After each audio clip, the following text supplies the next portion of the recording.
Kami, kami terang bagi jalan dan hidup kami Bapa. Kami juga Tuhan Yesus, kami berdoa kepada orang tua kami, dimanapun mereka berada, Engkau yang selalu memberkati, supaya mereka dapat memutih kehidupan kami Bapa. Kami serahkan ibadah kami hanya ke dalam tangan-Mu, dalam nama Yesus Kristus, kami berdoa kepada-Mu. Haleluya. Amin.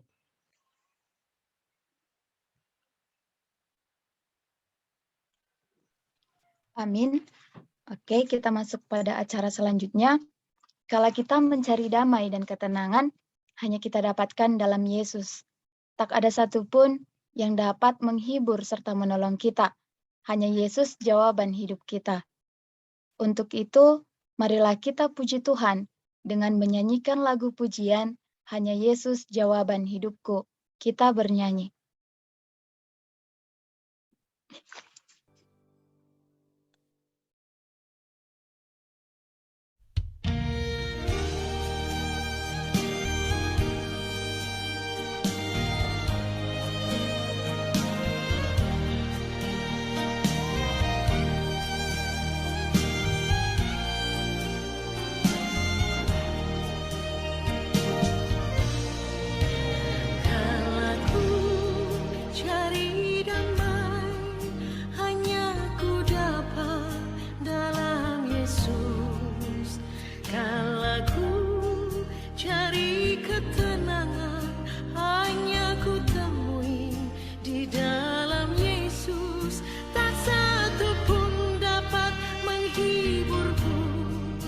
Seorang pun dapat menolongku.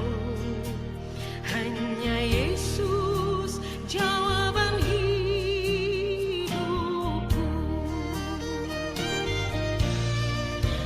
Kalau ku cari damai, hanya ku dapat dalam Yesus. Kalau ku cari ketenangan, hanya ku temui di dalam Yesus. Tak satu pun dapat menghiburku, tak seorang pun dapat menolongku. Hanya Yesus jawaban hidupku.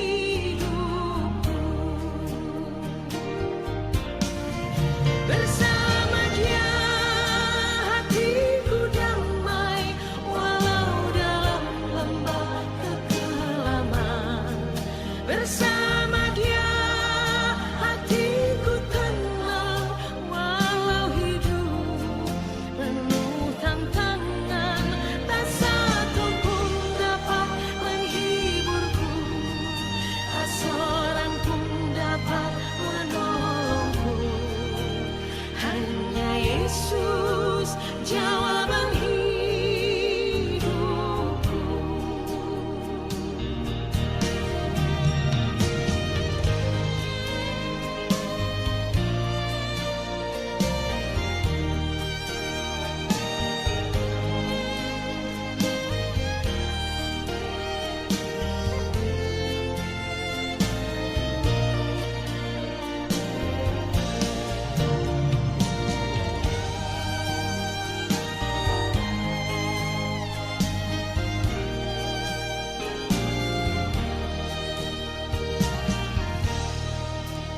Kalau ku cari damai, hanya ku dapat dalam Yesus.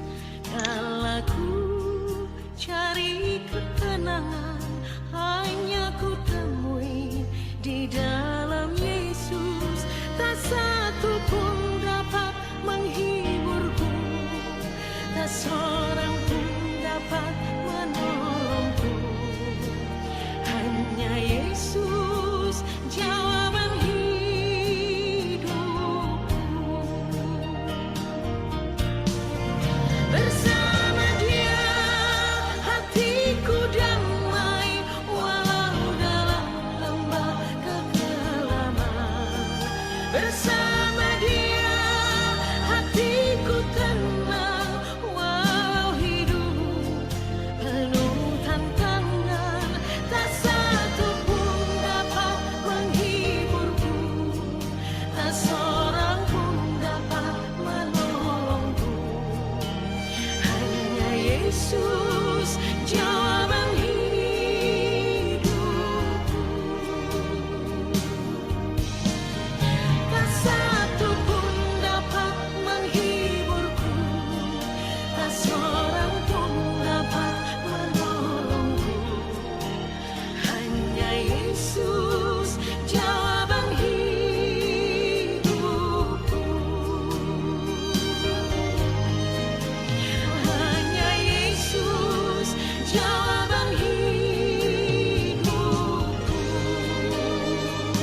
Baik, kita memasuki acara kita selanjutnya. Mari kita siapkan hati kita untuk mendengarkan renungan epistel yang tertulis dalam kitab Mazmur 119 dari ayatnya yang pertama hingga ayatnya yang ke-16.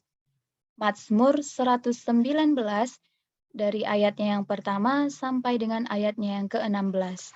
Saya akan membacakan untuk kita semua. Mari kita semua mengikutinya di tempat kita masing-masing. Beginilah bunyi firman Tuhan. Bahagianya orang yang hidup menurut Taurat Tuhan. Berbahagialah orang-orang yang hidup tidak bercela, yang hidup menurut Taurat Tuhan. Berbahagialah orang-orang yang memegang peringatan-peringatannya, yang mencari Dia dengan segenap hati, yang juga tidak melakukan kejahatan, tetapi yang hidup menurut jalan-jalan yang ditunjukkannya. Engkau sendiri telah menyampaikan titah-titahmu, supaya dipegang dengan sungguh-sungguh. Sekiranya hidupku tentu untuk berpegang pada ketetapanmu, maka aku tidak akan mendapat malu apabila aku mengamat-amati segala perintahmu. Aku akan bersyukur kepadamu dengan hati jujur apabila aku belajar hukum-hukummu yang adil. Aku akan berpegang pada ketetapan-ketetapanmu. Janganlah tinggalkan aku sama sekali. Dengan apakah seorang muda mempertahankan kelakuannya bersih? Dengan menjaganya sesuai dengan firman Tuhan. Dengan segenap hatiku, aku mencari Engkau. Janganlah biarkan aku menyimpang dari perintah-perintahmu. Dalam hatiku, aku menyimpan janjimu, supaya aku jangan berdosa terhadap Engkau. Terpujilah Engkau ya Tuhan, ajarkanlah ketetapan-ketetapanmu kepadaku. Dengan bibirku, aku menceritakan segala hukum yang kuucapkan. Atas petunjuk peringatan-peringatanmu, aku bergembira seperti atas segala harta. Aku hendak merenungkan titah-titahmu, dengan mengamat-amati jalan-jalanmu. Aku akan bergemar dalam ketetapanmu, firmanmu tidak akan kulupakan. Demikianlah bunyi firman Tuhan. Baik, kita akan masuki acara kita selanjutnya. Sebelum kita menyampaikan doa-doa syafaat kita yang akan dibawakan oleh saudara kita, Alfianto Sihombing, kita angkat lagu pujian kita yang berjudul Mampirlah Dengar Doaku. Dan di akhir lagu nanti, kami serahkan kepada saudara kami Alfianto Sihombing untuk memimpin kita dalam doa. Kita bernyanyi.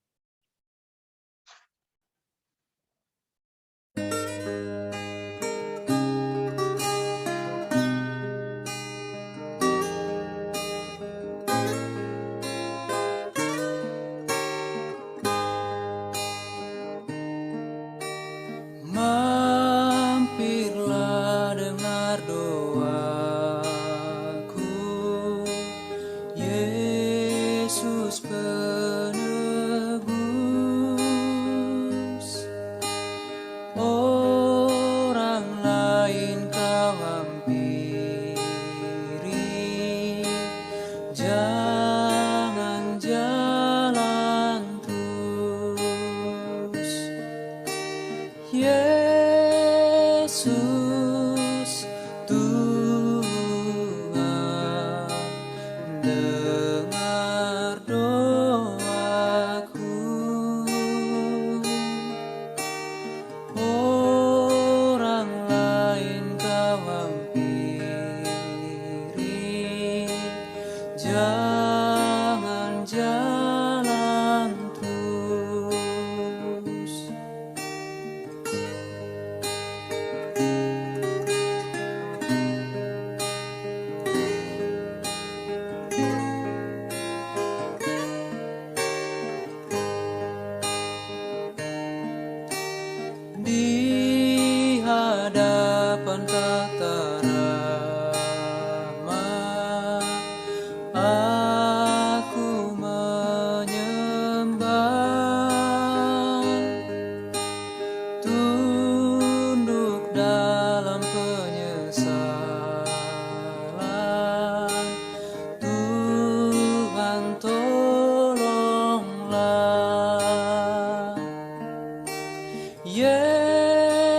Yesus, Tuhan, dengar doaku. Orang lain kau hampiri, jangan jalan terus.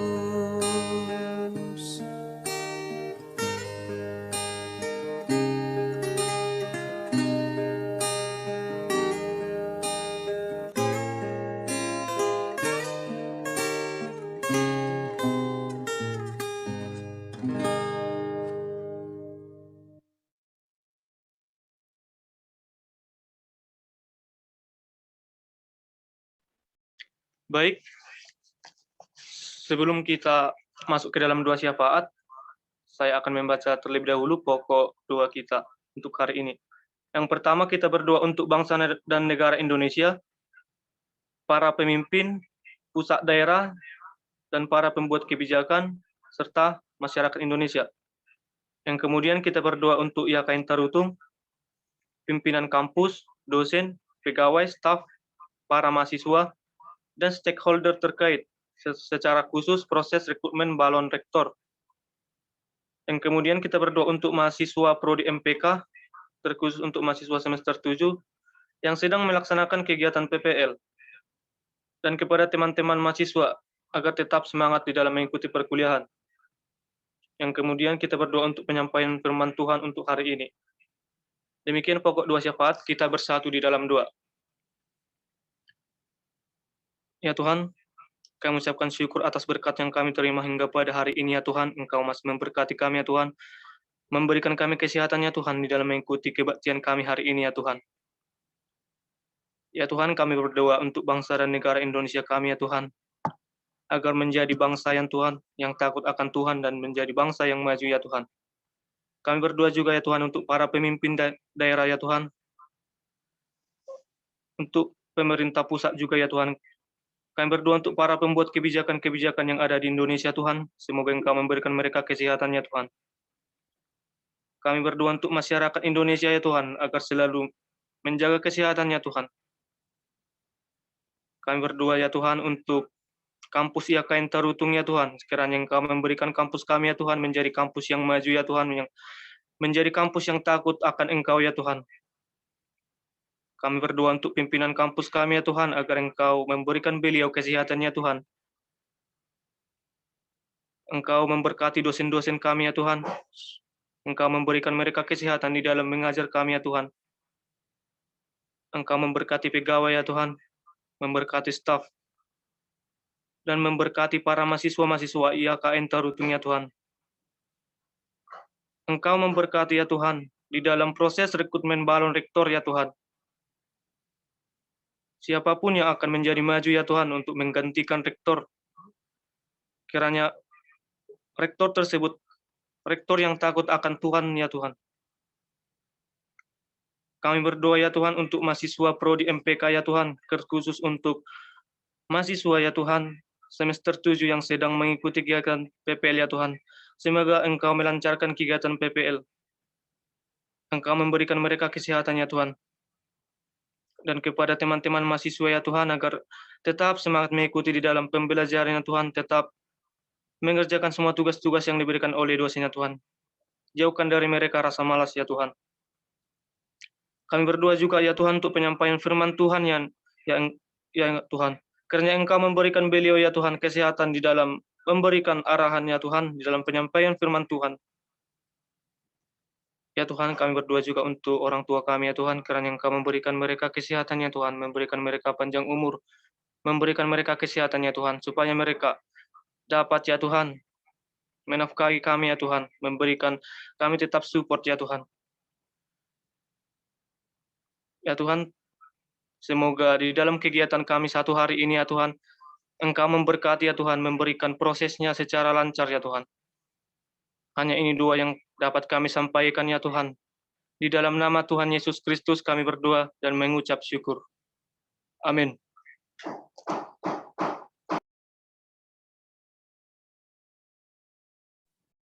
Amin.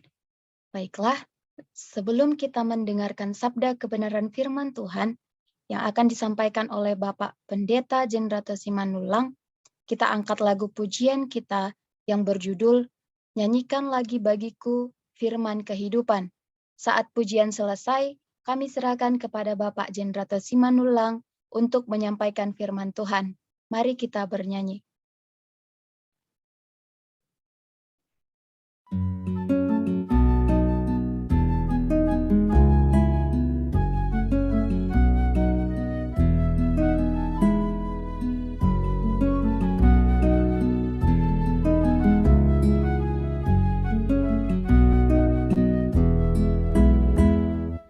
Nyanyikan lagi bagiku firman kehidupan, sungguh mulia dan merdu firman kehidupan, firman yang terindah, ajarku setia, indah benar, ajaib benar, firman kehidupan, indah benar, ajaib benar, firman kehidupan. Kristus memberi dunia firman kehidupan. Hai pendosa, dengarkanlah firman kehidupan. Bagimu anugerah diberi berlimpah, indah benar, ajaib benar, firman kehidupan, indah benar, ajaib benar, firman kehidupan.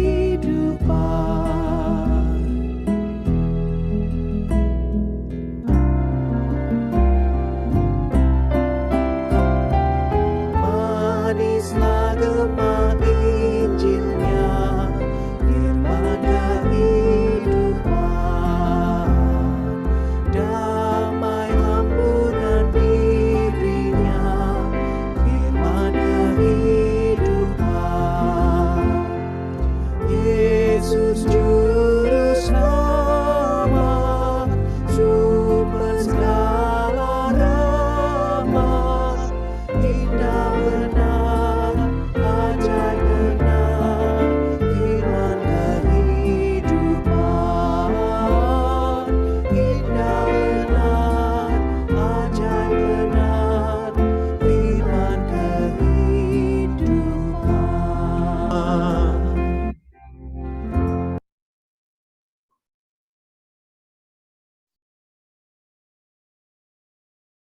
Baik, saudara-saudara, mari kita kembali berdoa untuk perenungan bersama firman Tuhan. Mari kita berdoa. Bapa di surga, terima kasih Tuhan mempersekutukan kami seluruh hamba-hamba-Mu ini untuk boleh menikmati kebenaran firman-Mu. Roh-Mu yang kudus kiranya menolong setiap kami yang memberitakan pun yang mendengarkan, sehingga oleh Roh-Mu yang kudus kami diberi pengertian dan kami boleh dituntun untuk masuk ke dalam kebenaran-Mu dan hidup dengannya. Terima kasih, dalam nama Yesus kami berdoa dan bersyukur kepadamu.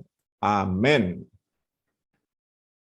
Saudara-saudara yang dikasihi Tuhan, terima kasih untuk persekutuan kita di pagi ini. Saya Pendeta Jendrato Simanulang, saya melayani di GKI Setiabudi, Gereja Kristen Indonesia Setiabudi di daerah Simpang Selayang di Kota Medan. Saudara, topik yang menurut saya selalu sangat penting untuk kita bahas, the power of gospel, yang secara sederhana saya mengartikannya adalah kuasa dari Injil atau kekuatan dari Injil Tuhan. Saudara, tentang Injil ini, kata Injil dalam kekristenan menurut saya adalah salah satu dari banyak istilah yang harus selalu kita cari arti dan makna yang sesungguhnya. Karena dalam seluruh kehidupan kita ada banyak istilah yang semakin lama dia semakin bias, semakin lama semakin lari dari arti yang sesungguhnya. Itu hal yang biasa dalam kehidupan kita. Itu sebab Injil adalah salah satu istilah yang perlu terus untuk kita pegang arti dan makna yang sesungguhnya. Saudara, gereja kita adalah gereja yang sangat terbuka bagi mahasiswa-mahasiswa yang praktek. Sayang kalau mau jadi guru nggak bisa praktek di gereja ya. Kalau pendeta, kita selalu menerima mahasiswa-mahasiswa untuk praktek di gereja kita. Dari kampus manapun kita biasanya terima. Nah, setiap ada mahasiswa yang datang ke gereja kita, salah satu topik yang wajib saya diskusikan dengan mereka adalah apa pendapat mereka tentang Injil. Nah, dan dari perbincangan-perbincangan saya hampir kepada 20 mahasiswa selama saya pendeta di sini. Dalam perbincangan-perbincangan kami, ada dua yang menjadi arti makna atau substansi yang esensi menurut mereka apa itu Injil. Yang pertama, banyak dari mereka yang berkata bahwa Injil adalah firman Tuhan. Nah, itu sebab ketika orang berkhotbah, maka itu disamakan dengan menginjili. Ketika orang berkhotbah, itu disamakan dengan menginjili. Itu yang pertama. Yang kedua, ada kelompok yang mengatakan bahwa Injil adalah setiap perbuatan baik yang kita kerjakan. Itu sebab orang-orang yang memberitakan Injil adalah orang-orang yang melakukan perbuatan baik. Itu sebab kalau orang pergi ke satu pelosok membagi-bagikan sesuatu, maka itu pun dimengerti sebagai penginjilan. Ayo kita menginjili, kan begitu.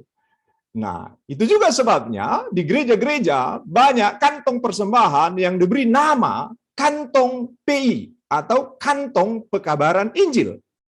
Nah, dan dalam kenyataannya tidak jarang juga uang dari kantong itu dipakai untuk membeli sembako lalu dibagi-bagi kepada orang lain. Dan pernah juga saya tersenyum-senyum karena ternyata uang yang di kantong PI itu adalah uang yang akhirnya dipakai untuk kebaktian Padang, untuk bikin acara outdoor, kira-kira begitu. Saya pernah juga menemukan yang demikian. Yang mau saya sampaikan dari situ adalah, ternyata kita punya pemahaman yang agak sama tentang Injil.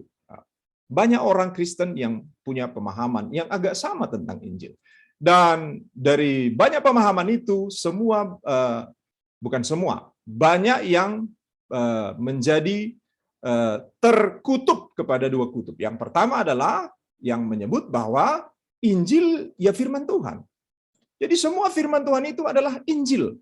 Nah, kalau begitu, para nabi juga adalah para penginjil, kan begitu kan? Nah, kalau kita katakan bahwa ketika orang berkhotbah itu sudah pasti menginjili, kalau kita sudah katakan begitu, nah berarti ketika para nabi memberitakan firman Tuhan pada zamannya, berarti itu juga penginjilan, kan begitu? Apakah begitu? Nah, lalu kita sendiri kenapa menyebut bahwa yang disebut dengan kitab Injil adalah Matius, Markus, Lukas, dan Yohanes? Kan begitu. Nah, lalu ada orang yang berkata, kelompok yang berkata bahwa Injil itu adalah setiap perbuatan baik. Ketika kita melakukan perbuatan-perbuatan baik, pelayanan-pelayanan kasih, maka kita sudah menginjili. Nah, kalau demikian, Bapak Ibu, kalau demikian, berarti penginjil terhebat zaman ini adalah ibu ini. Nah, Bapak Ibu kenal dengan ibu ini? Nah, ibu ini adalah orang yang mendedikasikan seluruh hidupnya untuk berbuat baik. Itu sebab saya katakan, kalau penginjilan itu ternyata kita artikan sebagai berupa-rupa perbuatan baik, maka penginjil terhebat di zaman ini adalah ibu ini. Karena ibu ini betul-betul melupakan dirinya. Dan orang-orang yang bersama-sama dengan dia melupakan diri mereka untuk berbuat baik kepada orang-orang. Tanpa pandang bulu, tanpa pandang agama. Lalu selanjutnya orang ini adalah penginjil terhebat. Sebentar. Nah, Adik-adik pasti tahu ini. Orang ini adalah penginjil terhebat, ya, Robin Hood. Ini adalah orang-orang Robin Hood bersama kawan-kawannya adalah orang-orang yang berbuat baik. Mereka mencuri dari orang-orang kaya lalu membagikannya kepada orang-orang miskin. Nah, berarti mereka ini termasuk penginjil, kan begitu kan? Kalau kita mengartikan bahwa Injil adalah segala sesuatu perbuatan baik. Lalu Injil itu apa? Nah, kita masuk ke tema kita ya, Bapak Ibu. Mari kita buka firman Tuhan yang menjadi dasar perenungan kita dalam tema kita ini. Mari kita buka dari Roma 1 ayat 16 dan 17. Roma 1 ayat 16 dan 17. Saya akan membacakan untuk kita semua. Demikian firman Tuhan. Roma 1 ayat 16 dan 17. Sebab aku mempunyai keyakinan yang kokoh dalam Injil. Karena Injil adalah kekuatan Allah yang menyelamatkan setiap orang yang percaya. Pertama-tama orang Yahudi, tetapi juga orang Yunani. Sebab di dalamnya nyata kebenaran Allah yang bertolak dari iman dan memimpin kepada iman. Sebab ada tertulis, orang benar akan hidup oleh iman. Tema kita menyebut kekuatan Injil. Nats ini menyatakan kepada kita, Injil adalah kekuatan Allah yang menyelamatkan setiap orang yang percaya. Ini kata kuncinya. Injil adalah kekuatan Allah yang menyelamatkan setiap orang yang percaya. Artinya, kekuatan Injil, kuasa dari Injil itu adalah memberi keselamatan setiap orang yang percaya. Kepada setiap orang yang percaya. Artinya, kalau orang percaya Yesus, tapi dia tidak meyakini bahwa dirinya sudah mempunyai keselamatan, maka sesungguhnya orang itu belum pernah menerima Injil. Karena Injil adalah kekuatan Allah yang menyelamatkan setiap orang yang percaya. Itu sebab dalam Alkitab, saudara-saudara, Injil itu adalah sebuah berita. Jadi bukan soal perbuatan. Injil itu adalah sebuah berita. Nah, saya akan mengajak Bapak Ibu sekalian, adik-adik, mahasiswa, untuk melihat Injil ini supaya kita melihatnya dengan tepat. Saya mengajak kita memeriksanya secara live saja. Saya bukakan Alkitab kita. Nah, Bapak Ibu, saudara-saudara, ini Alkitab saya, mungkin Bapak Ibu juga punya. Kalau kita searching di sini Injil, Bapak Ibu, kita searching Injil, maka kita akan temukan semua kata Injil selalu hampir semua bersama-sama dengan kata berita atau memberitakan. Semua, hampir semua Bapak Ibu. Memberitakan Injil. Memberitakan Injil. Matius 11 ayat 1, memberitakan Injil. Matius 24 ayat 14, dan Injil kerajaan ini akan diberitakan. Jelas, itu sebuah berita. Dan kita baca terus Alkitab. Itu umumnya, setiap kata Injil selalu sebelum atau sesudahnya kita dibawa kepada konteks. Ini sebuah berita. Sebuah berita. Artinya beritanya harus jelas isinya. Berita yang memberikan jaminan keselamatan. Berita tanpa jaminan keselamatan, itu bukan Injil. Berita tanpa jaminan keselamatan, itu bukan penginjilan. Itu sebab, saudara, ada pengkhotbah yang mengatakan bahwa setiap khotbah yang tidak membicarakan Tuhan Yesus sebagai Tuhan dan Juru Selamat, maka itu bukan khotbah Injil. Walaupun tidak salah kalau ada khotbah tidak menceritakan tentang Yesus sebagai Tuhan dan Juru Selamat. Nah, saya pun sering melakukannya di gereja kita. Nah, karena apa? Karena tahun pertama, tahun kedua saya ditempatkan di gereja kita, di GKI Setiabudi, ya tugas saya saat itu adalah memberitakan Injil terus. Karena saya harus meyakinkan semua jemaat sudah harus mendengar Injil. Lalu tahun ketiga, tentu saya akan melakukan khotbah-khotbah penggembalaan, bukan lagi khotbah penginjilan. Nah, tetapi kita harus ingat bahwa yang disebut dengan penginjilan adalah berita yang menyatakan bahwa Yesus adalah Tuhan dan Juru Selamat, dan setiap orang yang percaya kepadanya beroleh keselamatan. Itulah yang disebut dengan Injil. Karena Roma 1 ayat 6 dan 7 tadi, menyatakan kepada kita, 16 dan 17 tadi menyatakan kepada kita bahwa Injil itu adalah kekuatan Allah yang menyelamatkan setiap orang yang percaya. Artinya jelas, kalau orang percaya Yesus tapi tidak yakin bahwa dia sudah selamat dalam arti hidup kekal, maka dia belum percaya dan menerima Injil.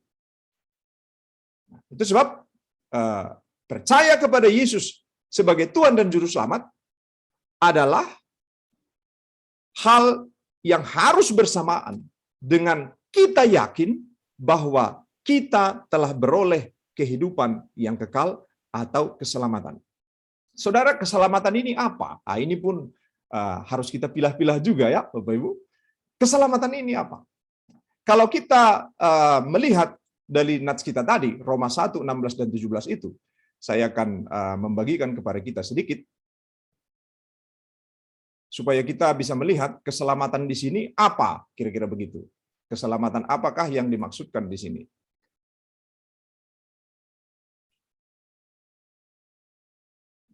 Saudara yang dikasihi Tuhan, kalau kita melihat apa yang saya bagikan, ini Roma 1 ayat 16. Saudara, keselamatan yang dikatakan di sana, Injil adalah kekuatan Allah yang menyelamatkan, yang membawa orang kepada keselamatan. Kata keselamatan yang dipakai di sini adalah ini, Bapak Ibu. Kata keselamatan yang dipakai adalah salvation.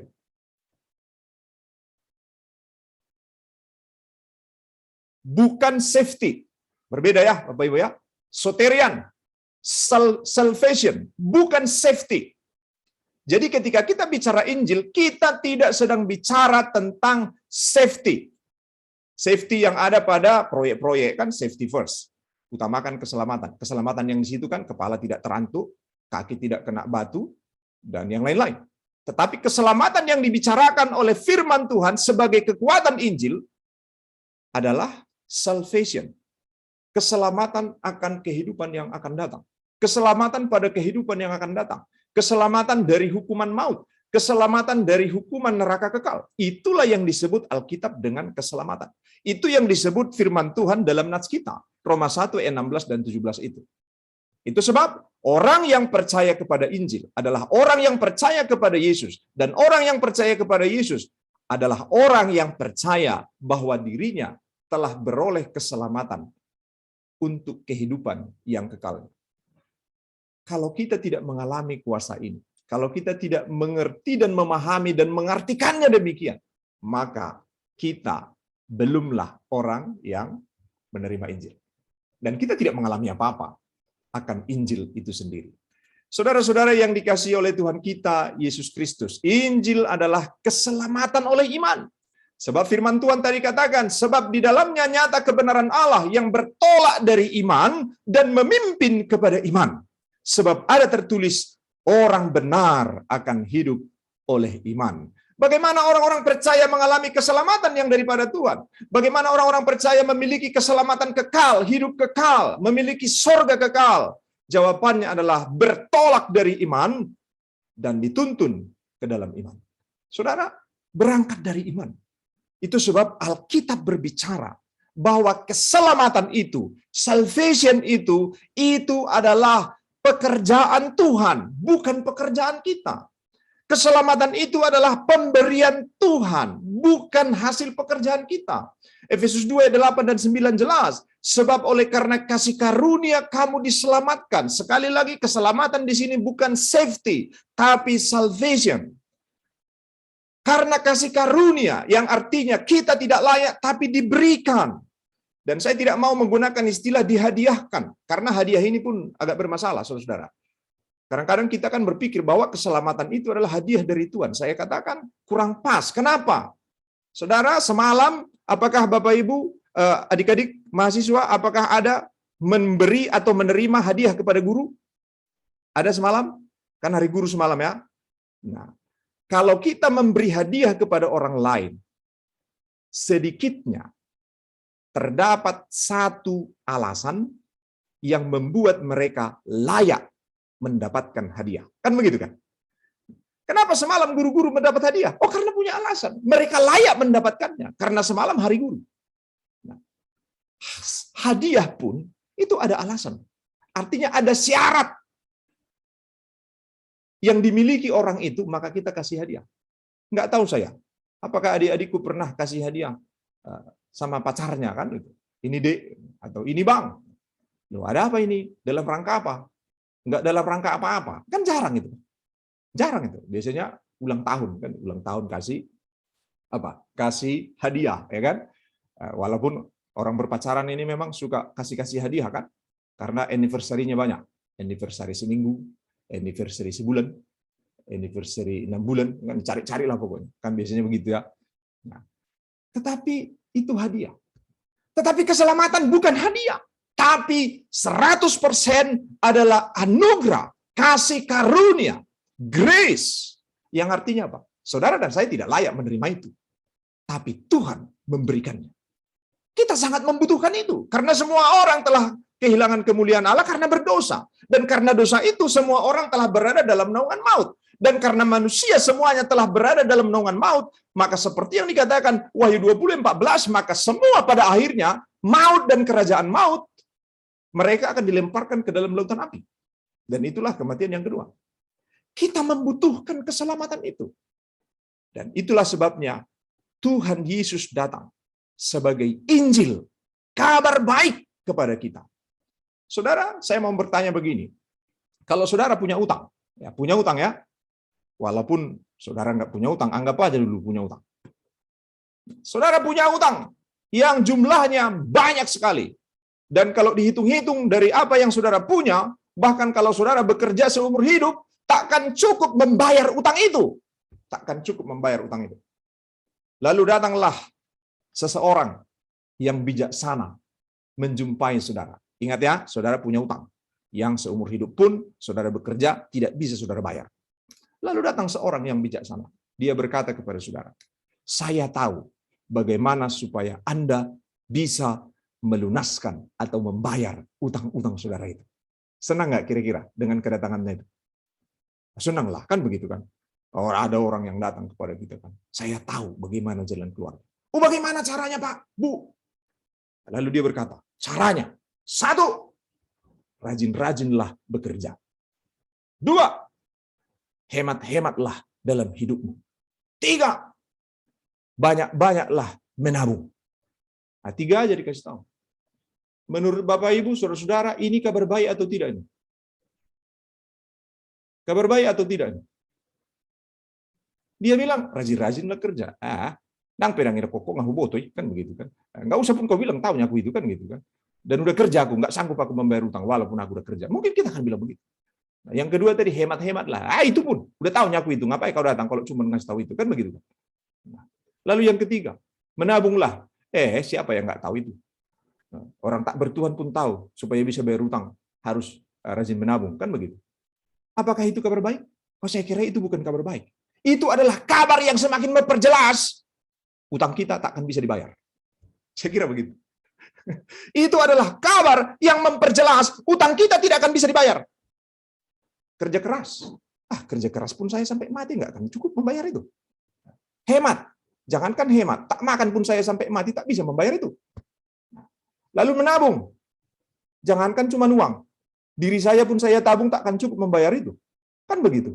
Nah, lalu datang lagi orang lain. Datang orang lain. Saya tahu bagaimana jalan keluar supaya Anda bisa membayar utang-utang Anda itu. Mungkin senang kita kan? Mungkin ini berbeda dari orang yang tadi kan? Nah, lalu dia bilang, aku yang membayarnya. Kabar baik atau tidak itu Bapak Ibu? Dia bilang, aku yang membayarnya. Serius dulu. Mana ada orang seperti itu? Mungkin kita bilang kan, mana ada orang yang mau membayar utang sebanyak itu? Lalu dia bilang, percayalah, aku yang membayar.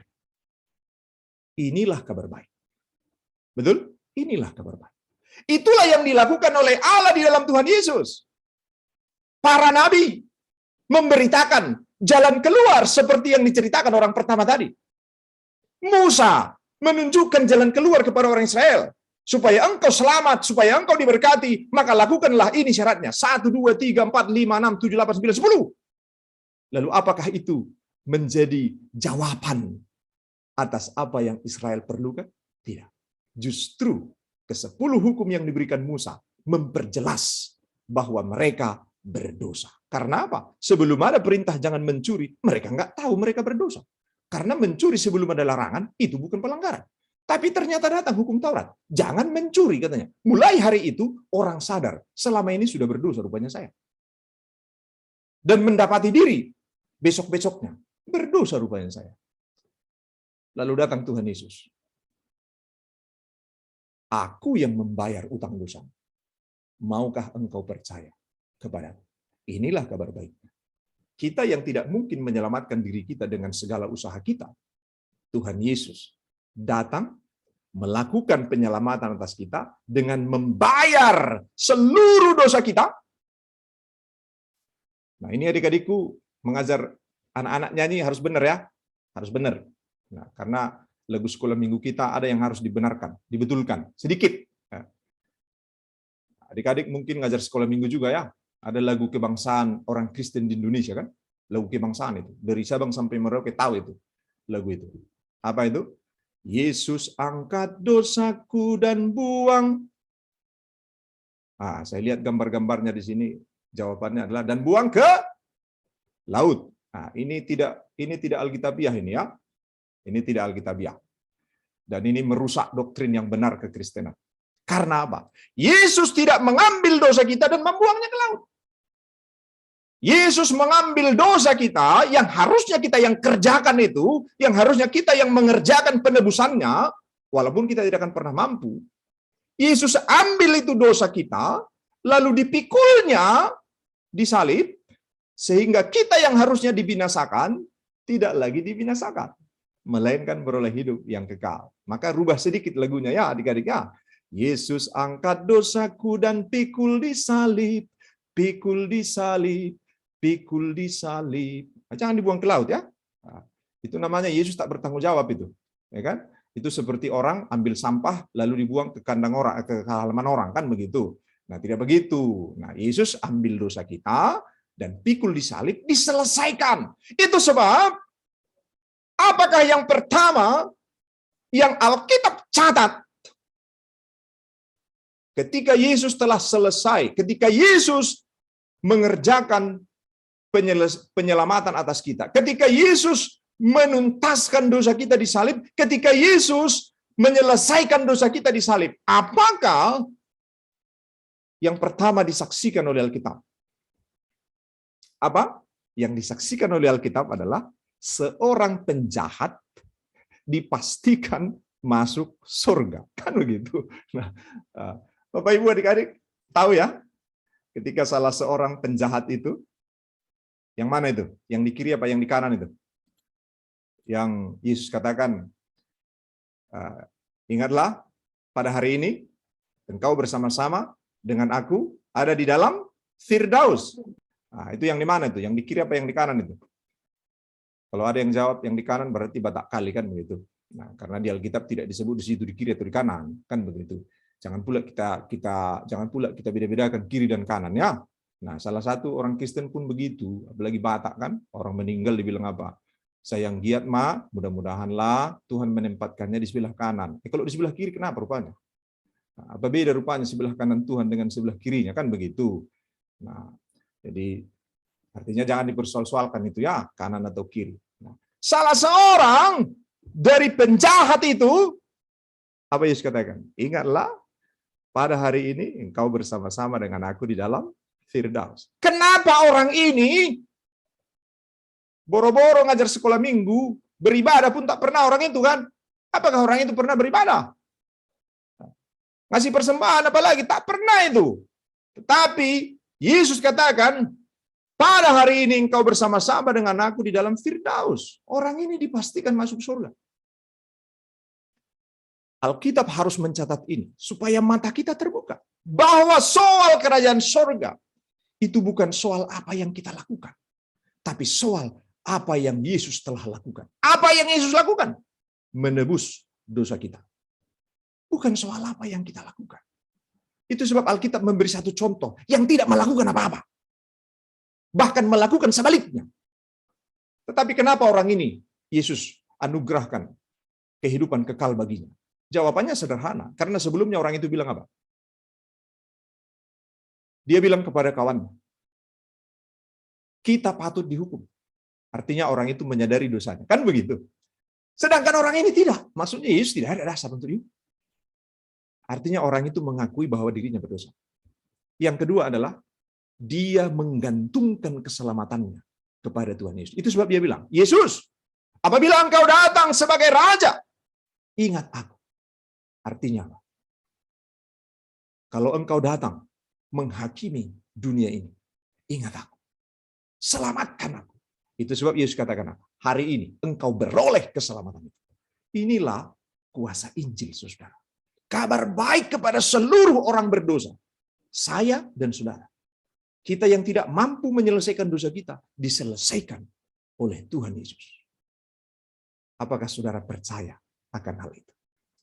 Kalau hari ini saudara percaya, saudara telah mengalami kuasa Injil. Kalau hari ini saudara percaya, saudara telah memiliki hidup yang kekal. Kalau saudara tidak percaya bahwa saudara telah memiliki hidup yang kekal, maka saudara belum pernah menerima yang namanya Injil. Karena Injil adalah kekuatan Allah yang menyelamatkan setiap orang yang percaya. Artinya, kalau orang tidak yakin bahwa dirinya sudah selamat, maka orang itu belum pernah percaya kepada Tuhan Yesus. Karena itu, saudaraku, saya berharap sebagaimana yang Paulus jelaskan pada bagian selanjutnya, suratnya kepada orang-orang di Roma. Saudara, dalam suratnya selanjutnya kepada orang-orang di Roma, dalam Roma 10 ayat 9 dan 10, Paulus berkata demikian. Sebab jika kamu mengaku dengan mulutmu bahwa Yesus adalah Tuhan dan percaya dalam hatimu bahwa Allah telah membangkitkan Dia dari antara orang mati, maka kamu akan diselamatkan. Karena dengan hati orang percaya dan dibenarkan, dan dengan mulut orang mengaku dan diselamatkan. Saudara, ini sungguh indah.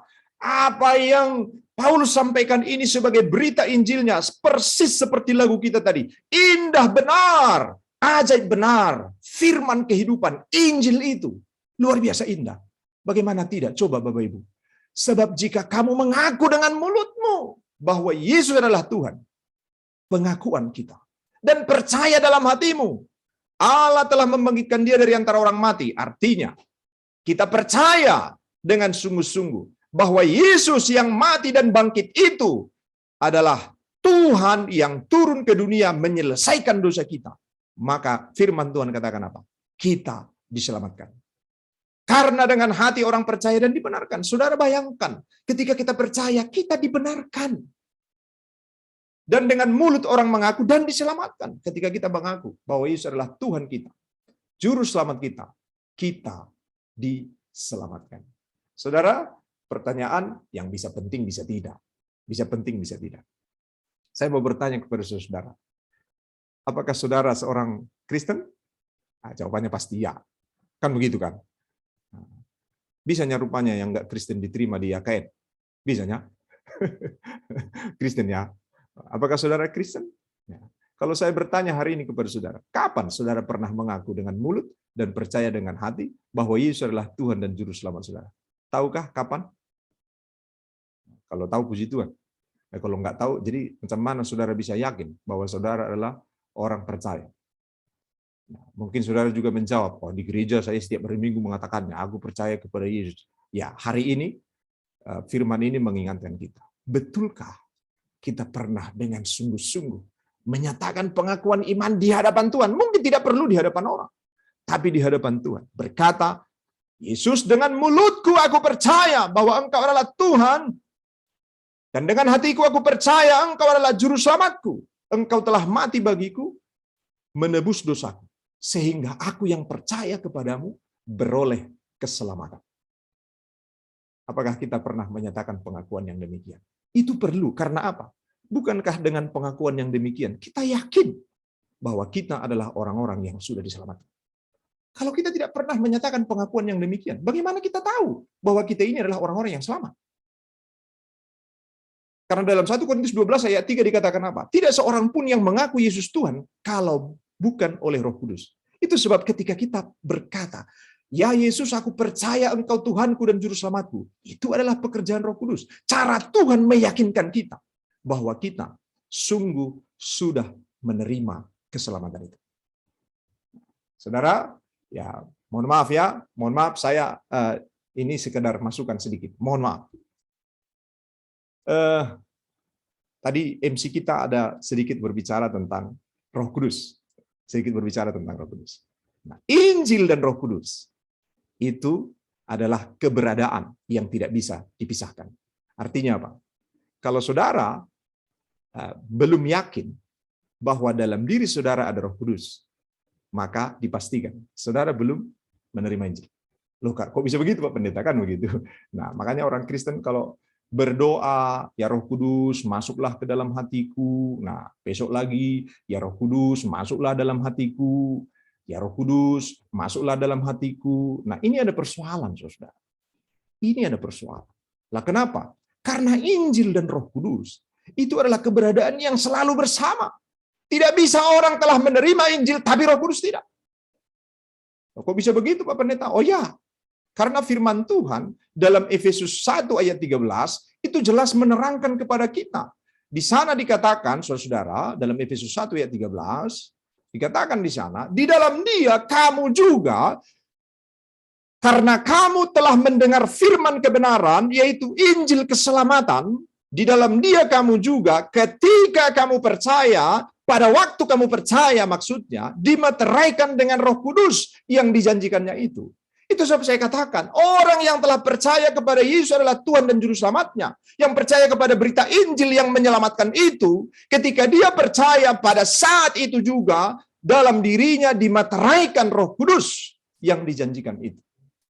Saudara, jadi kalau Roh Kudus sudah dimeteraikan, apa artinya itu? Saudara, saya hanya kembali berbagi. Ya. Materai sekarang kan ditempel-tempel ya, ditempel. Dikasih air, ditempel. Saya kalau nggak ada orang lihat, kasih ludah, lalu ditempel kan gitu kan. Nah itu materai yang kita pahami. Nah, tetapi materai dalam zaman Yesus tidak seperti itu. Nah, materai itu dalam zaman Yesus adalah benda berukir yang biasanya berupa cincin. Nah, di cincin ini ada ukiran-ukirannya, ukiran lambang, ukiran huruf, atau ukiran angka, tapi ukiran. Lalu kalau ada surat yang ingin dimeteraikan, maka cincin ini yang akan dilekatkan ke surat itu, ditekan kuat, sehingga apa yang terukir di surat itu, terukir juga, di cincin itu, terukir juga di surat itu. Artinya melekat, menyatu.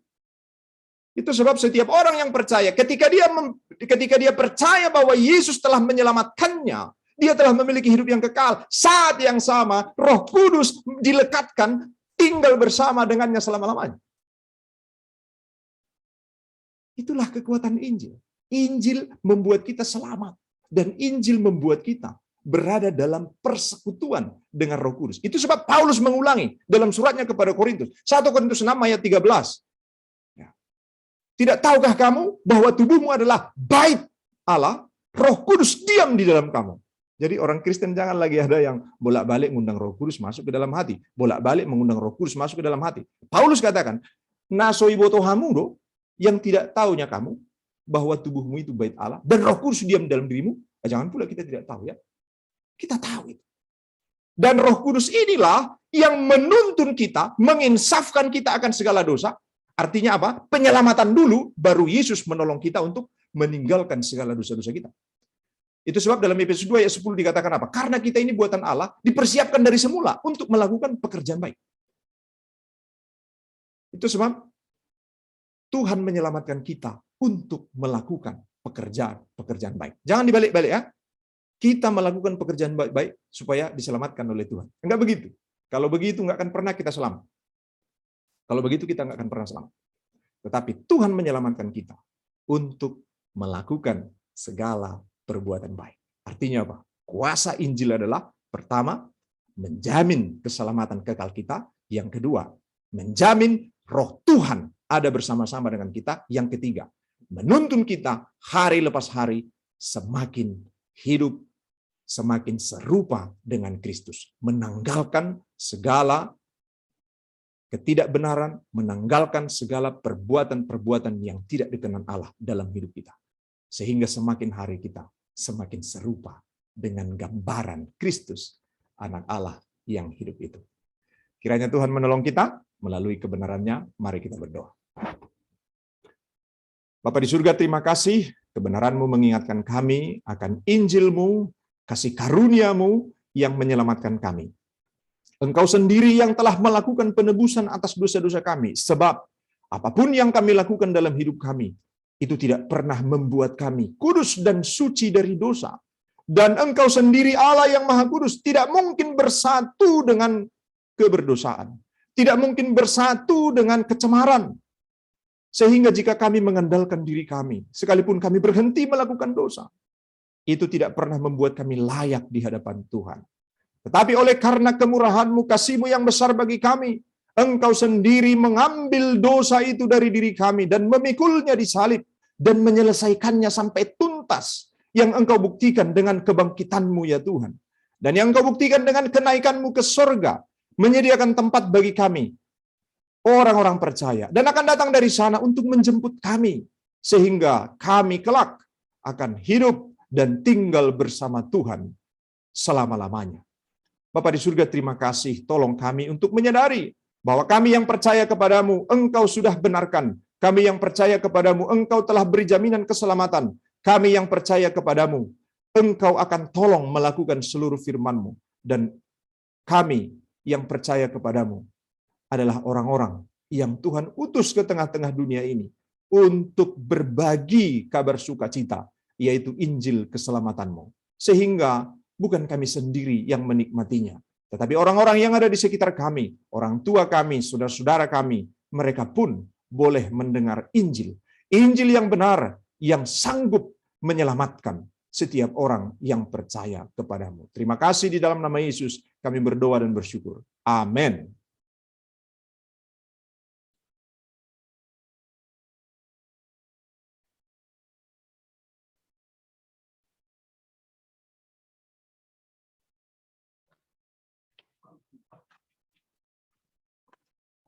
Baiklah, kita masuk pada acara selanjutnya. Sungguh amat indah kebenaran firman Tuhan yang menyapa kita pada saat ini. Nah, untuk meresponi isi firman Tuhan, kita angkat pujian kita. Kita bernyanyi dari Kidung Jemaat, Kusuka Menuturkan Cerita Mulia. Dan di akhir lagu, kami serahkan kepada Bapak Pendeta Jendrato Simanulang untuk memimpin kita dalam doa penutup. Untuk itu, mari kita bernyanyi.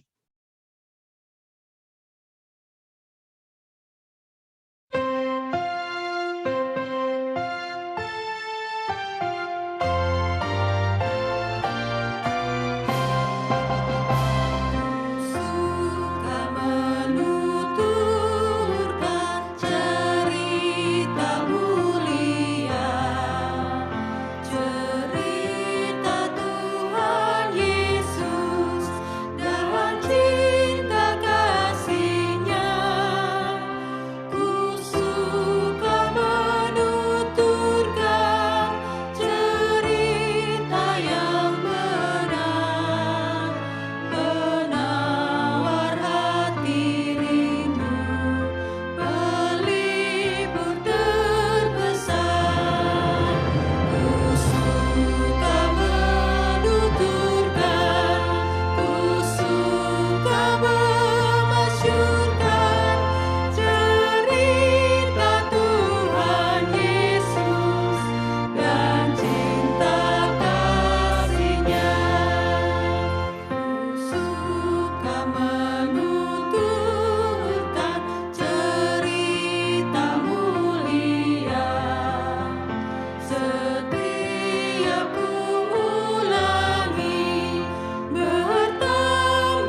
Mari kita mengakhiri ibadah kita bersatu di dalam doa.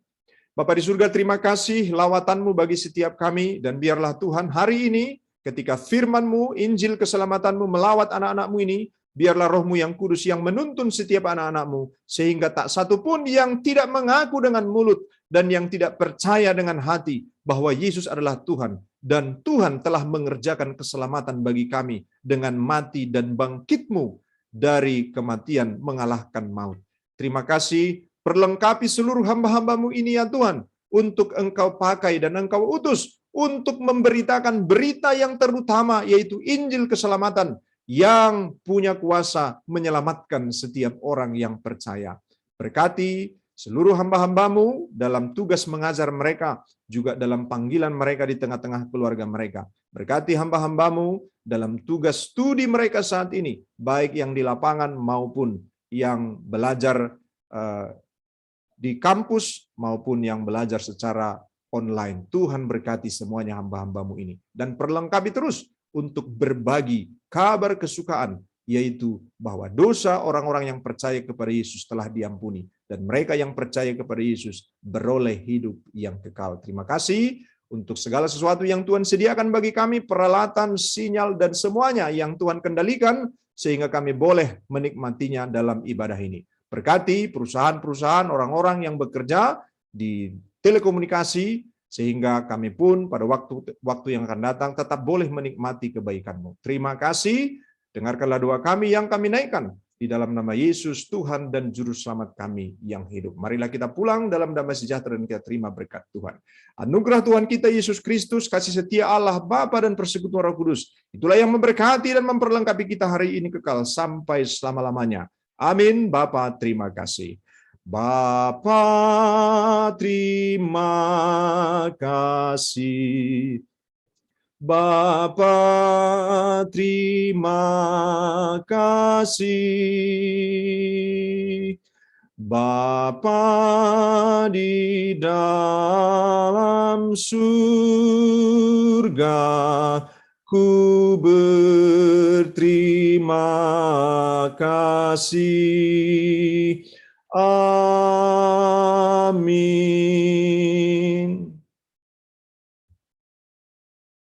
Shalom. Shalom. Terima kasih. Terima kasih. Baiklah, terima kasih kepada Bapak Jendrata Simanulang yang telah menyampaikan firman Tuhan pada kita saat ini, serta kepada Bapak dan Ibu dosen, serta teman-teman dan kakak abang yang telah bersedia menyediakan waktunya untuk mengikuti ibadah kita pada hari ini. Kami ucapkan terima kasih. Shalom, Tuhan memberkati. Kami serahkan kepada pengurus PMPS.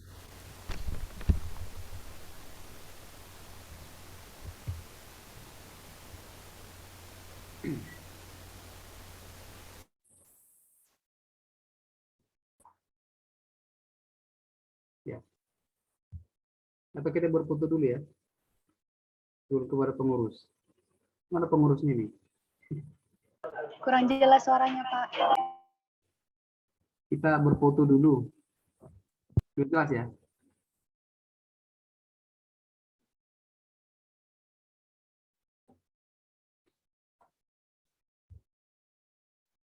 Oke ya.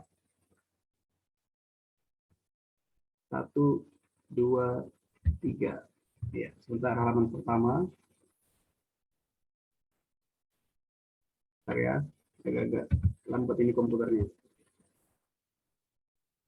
Oke. Halaman 2, semua hidupkan kamera ya. 1, 2, 3. Sabar ya. Next, halaman 3. Ada 4 halaman ya. Ya, semua tolong hidupkan kamera ya. 1, 2, ya mana kameranya? Semuanya 3, 2, 3. Oke, satu lagi. Sabar ya. Halaman terakhir. Oke. Halaman terakhir belum ada yang hidupkan kamera, masih 1 orang. Oke, semuanya 1, 2, Tiga. Oke, sudah. Silakan dikembalikan kepada pengurus atau kepada Ibu Marina. Yes, shalom semua. Barangkali dari pengurus PMPS ya, silakan ada yang mau disampaikan. Dea dan kawan-kawan silakan. Itu Bu, ada Saudari Mita, Bu. Mungkin Saudari Mita mau memberikan arahan, mungkin.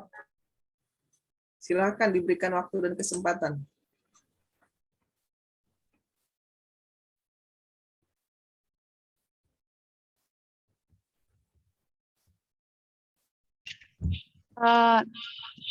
Selamat pagi buat Amang Pendeta Sindratus Manulang.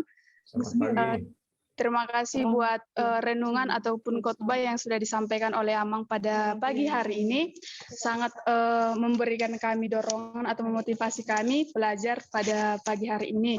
Semoga yang disampaikan Amang Pendeta bisa kami terapkan dalam kehidupan kami sehari-hari dan dapat kami laksanakan sesuai dengan arahan atau sesuai dengan motivasi yang diberikan oleh Amang Pendeta. Kami dari PMPS sebenarnya Bu nggak ada yang kami sampaikan, cuman semoga ibadah kedepannya lebih bagus dan lebih tertib dan juga lebih memberikan kesan yang baik kepada kita terlebih dahulu Prodi Manajemen Pendidikan Kristen. Dan juga kepada kami anak PPL tetap semangat, kawan-kawan kami yang jauh di sana tetap sehat dan mengandalkan Tuhan. Dan juga buat adik-adik kami semangat belajarnya offline maupun online. Itu aja Bu. Thank you for singing. Terima kasih buat MC ataupun yang bertugas pada pagi hari ini.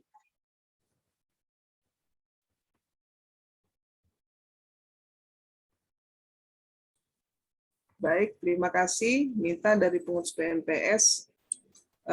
Link daftar hadirnya ada Pak Enrico? Sudah Bu, sudah saya kirim ke WA Ibu. Oh iya, langsung di-share aja Pak di kolom chat. Chat ya. Ya, sebentar ya. Ya.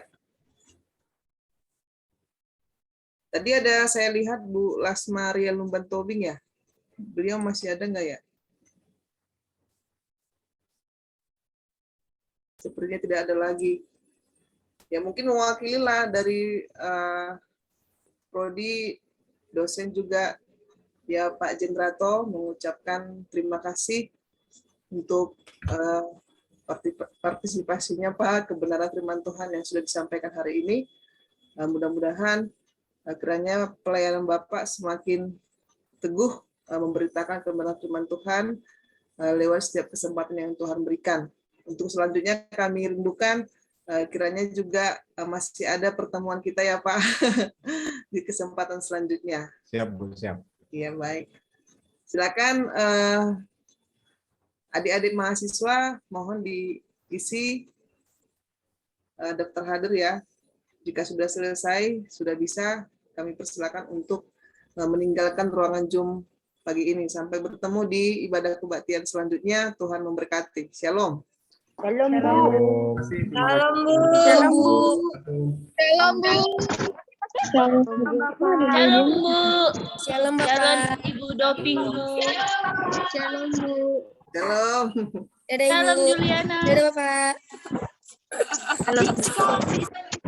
Kan bantu moderasi kita ya. Shalom Bu. Shalom. Jangan lupa diisi dulu daftar hadir ya. Iya Bu. Ya Bu. Shalom Bu. Upload kehadiran. Shalom semuanya. Udah weh, keluar lah weh. Ijen.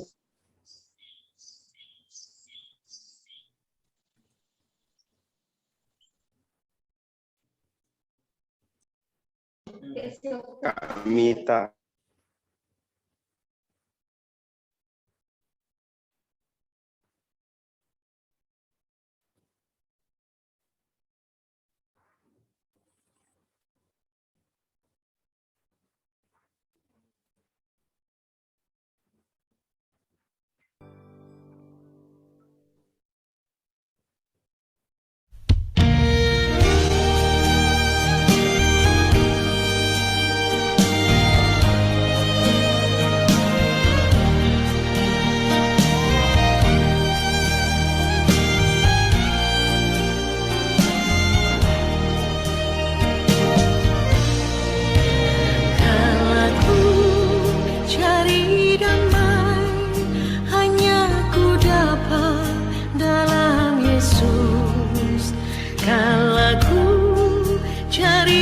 ketenangan hanya ku temui di dalam Yesus.